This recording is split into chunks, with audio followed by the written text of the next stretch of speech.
আমি পদ্মজা, লিখেছেন ইলমা বেহেরোজ, কণ্ঠে পড়শি। আমি পদ্মজা, পর্ব ৭৯। রাতের আধারে চারিদিকে নেমে এসেছে নিস্তব্ধতা। শাহানা ঘুমানোর চেষ্টা করছে, পারছে না। মৃদুলের অনিচ্ছাকৃত আঘাতে ডান হাতের বাহু ফুলে গেছে, হাড়ে তীব্র ব্যথা, হাত নাড়ানো যাচ্ছে না। শাহানা বিড়বিড় করে বিলাপ করছে, আল্লাহ গো আল্লাহ, এত বেদনা কারে দিছো তুমি, কমায়া দেও আল্লাহ। ঘুমের ঘরে শিরিন শাহানার হাতের উপর উঠে পড়ে। শাহানা আল্লাহ গো বলে চিৎকার করে উঠল।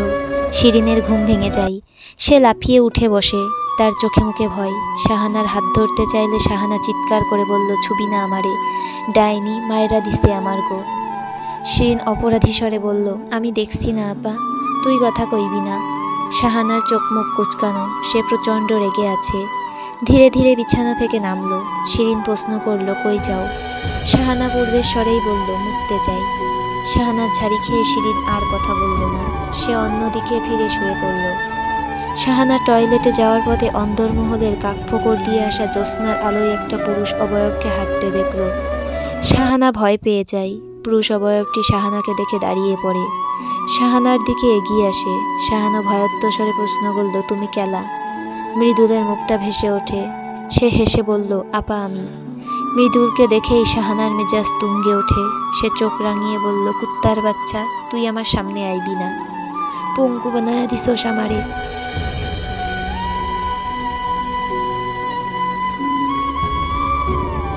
মৃদুল কাতর স্বরে বলল, ছোটু ভাইয়ের লগে এমন করবা?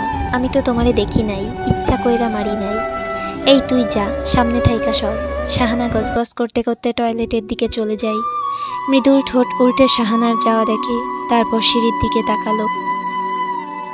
তার ঘুম আসছে না একটুও। পূর্ণার কথা খুব মনে পড়ছে। ইচ্ছে হচ্ছে জ্যোৎস্নার আলো সারা গায়ে মেখে অনেকক্ষণ গল্প করতে। কোনো এক অদৃশ্য যন্ত্রণা বুকে হেঁটে বেড়াচ্ছে। অন্য দিনের তুলনায় পূর্ণাকে একটু বেশিই যেন মনে পড়ছে। বুকটা ফাঁকা ফাঁকা লাগছে, অস্থিরতায় রুহ ছটফট করছে। মৃদুল ৩বার বিসমিল্লাহ বলে ৩বার বুকে ফু দিল। তারপর আর কিছু না ভেবে ৩য় তলায় উঠে আসে। শেষ সিঁড়িতে দাঁড়িয়ে থাকে। বুকের ভেতর কেউ বুঝি ঢোল পিটাচ্ছে, সে শুনতে পাচ্ছে। মিনিটের পর মিনিট সে এক জায়গায় ঠায় দাঁড়িয়ে রইল। তারপর কবুতরের মতো ডাকলো। মৃদুল যে কবুতরের মতো ডাকতে পারে পূর্ণা আর মৃদুলের পরিবার ছাড়া কেউ জানে না। পূর্ণা যদি জেগে থাকে তাহলে মৃদুলের নকল ডাক সে চিনতে পারবে, তারপর নিশ্চয়ই সাড়া দিবে। মৃদুল পূর্ণার জন্য আরও কিছুক্ষণ অপেক্ষা করল। পূর্ণার দেখা নেই। মৃদুল ভাবল পূর্ণা ঘুমে বোধ হয়, তাই সে আর অপেক্ষা করার কথা ভাবল না। চলে যাওয়ার জন্য ঘুরে দাঁড়ালো।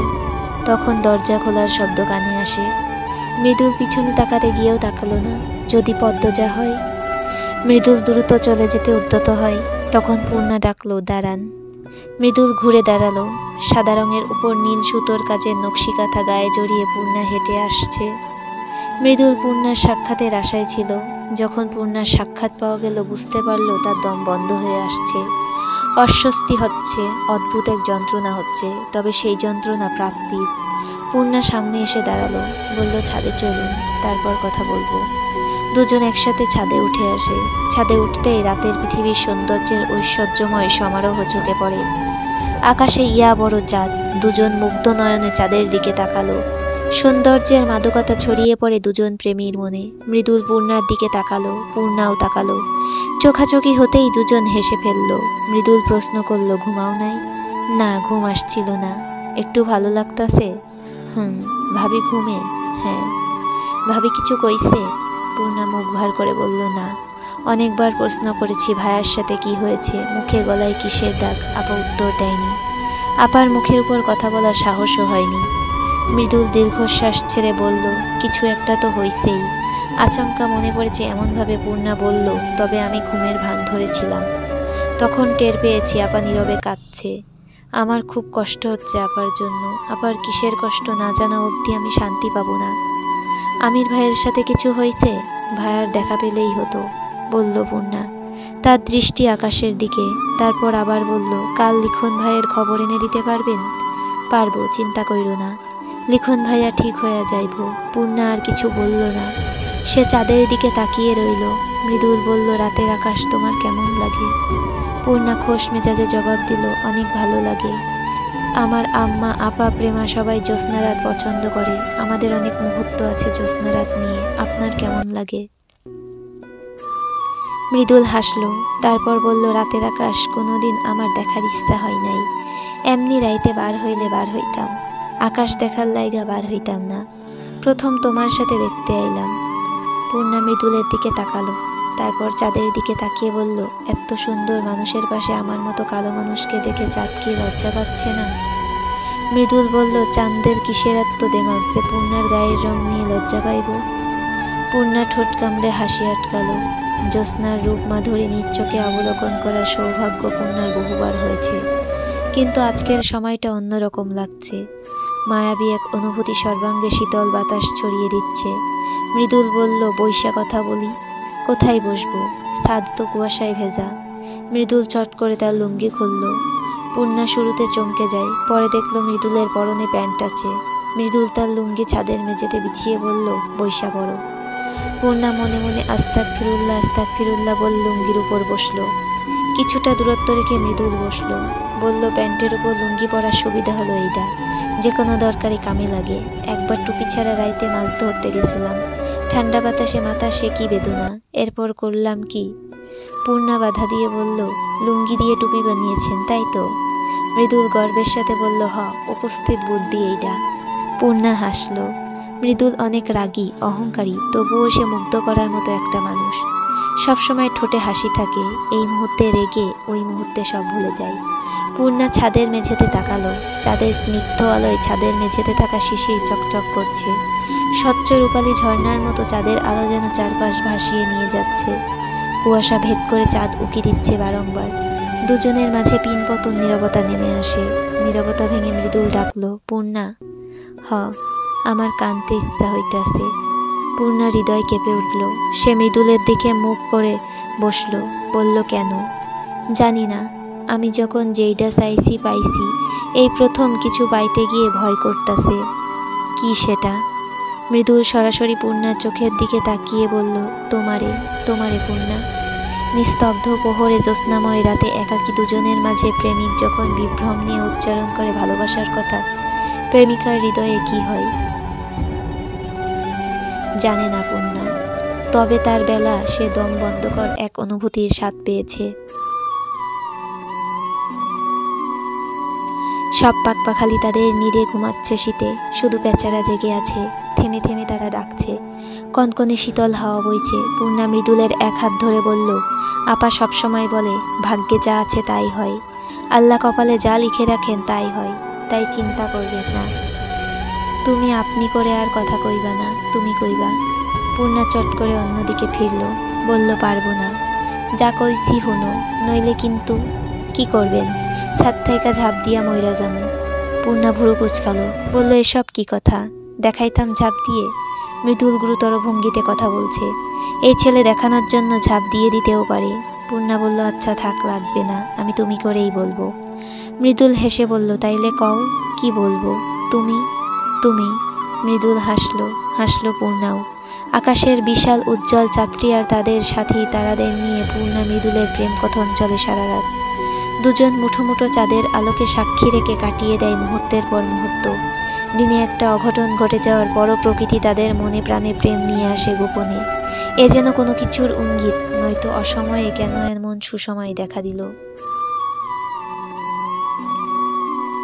কাকডাকা ভোরে আমির হাওলাদার বাড়িতে পা রাখল। সে সবে মাত্রই ফিরেছে। মাথা তুলে দাঁড়াতে পারছে না।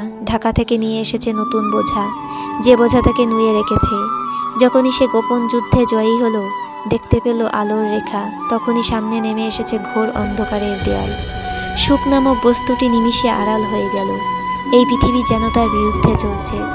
সে অনুভব করছে এই পৃথিবী আর তার নয়। বিষের বাতাস ছড়িয়ে আছে চারিদিকে। পায়ের নিচের জমিন আর তাকে চায় না। শত শত অভিশাপের বুলি কানে বাজে। অভিশাপগুলোকে তো সে হেসে উড়িয়ে দিয়েছিল। তাহলে তারা জীবনে ফিরে এলো কি করে? আমির জানে না। লতিফা অন্দরমহলের দরজা খুলে আমিরকে দেখতে পেল। আমির লতিফাকে দেখে মাথা উঁচু করে ঢোক গিলে বলল, ভাত আছে, ঠান্ডা হলেও চলবে। লতিফার শরীর কেঁপে ওঠে।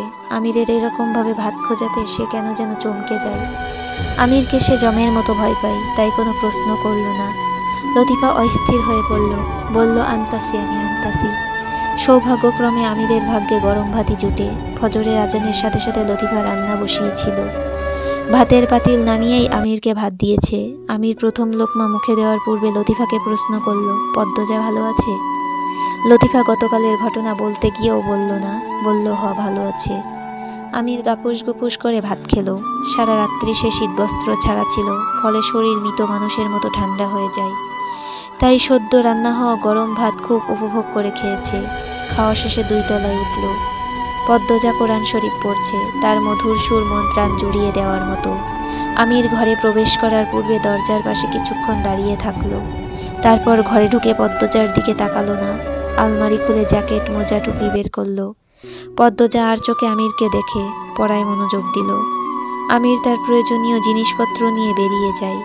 সিঁড়ির কাছে এসে আবারও থম মেরে কিছুক্ষণ দাঁড়িয়ে থাকে। দৃষ্টি রয়ে যায় পদ্মজার ঘরের সামনে।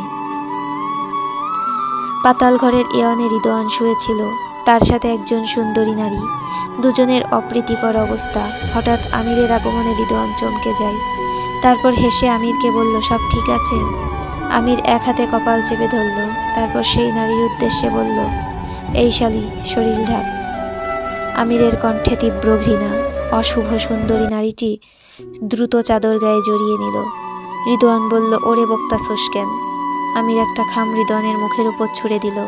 তারপর এটুতে চলে গেল। চলবে।